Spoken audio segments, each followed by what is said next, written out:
You found Paul at his BlindHawg barbecue, and in this video I'm testing B&B Char Logs. Now, in years past I've burn tested several different brands of briquettes and lump charcoal. All of my tests have been done in my Char Griller Akorn Kamado, and I've usually burned at either 250, I've done some of the tests at 500 degrees Fahrenheit. The majority of the time we've used 3 pounds of charcoal, whatever we're burning. Previous testing was done using a Fireboard 2 Pro controller and a Fireboard fan that was mounted on the Akorn.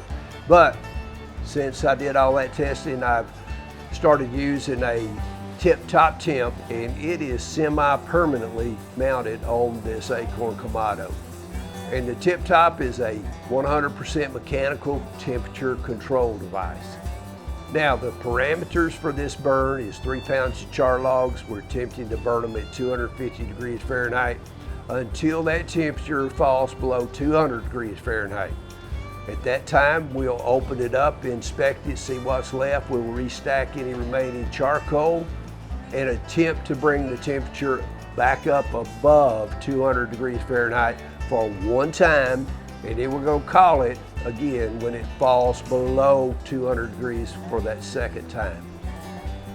Now, the char logs, they come in a 30-pound bag, and it is indeed a red bag, a very red bag.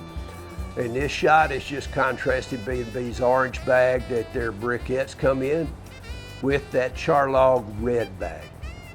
Okay, now here I'm weighing out 3 pounds of the char logs.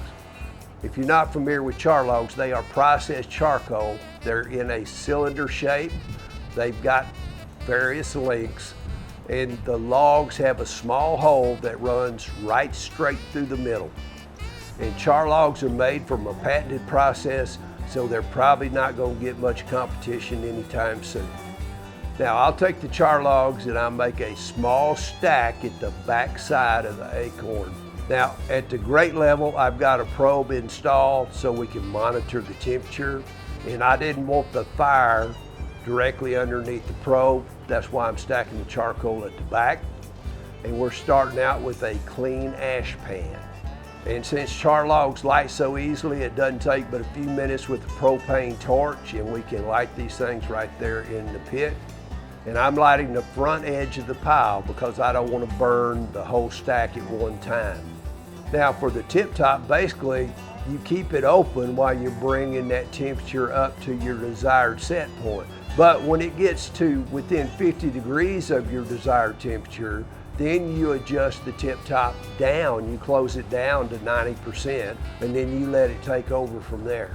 Now, after I got it going at 250 degrees Fahrenheit, well, then that temperature started drifting down, so I made an adjustment and got it going back up.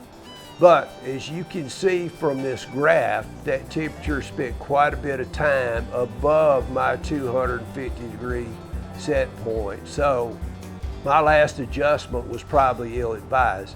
And after that, I vowed I wasn't touching it again. So it went all night on its own, and it stayed above set point, but it was unsupervised. Now, as you can see from the graph, that about 7 a.m. the following morning, that temperature started working its way down. And then slightly after 11 a.m., it did drop below 200 degrees Fahrenheit. So at that point, I opened it up. I found it had one char log left, and that thing was smoldering. And I repositioned it, and then I helped that tip-top temp out by opening it all the way up, and we got that char log to bring the temperature back up above 200 degrees Fahrenheit for one time. I got about 1 hour of burn time out of it, and then it fell below 200 degrees Fahrenheit, so I called it.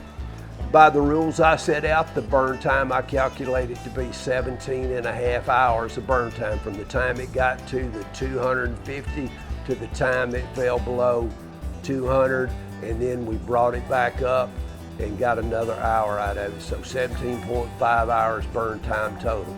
And that's not too shabby for 3 pounds of charcoal. Now, if the temperature would have stayed closer to 250 than what it actually did, we probably could have added some significant burn time to this. But all in all, the tip top, it did a great job if you consider that it went most of the time unsupervised and that it is a mechanical device.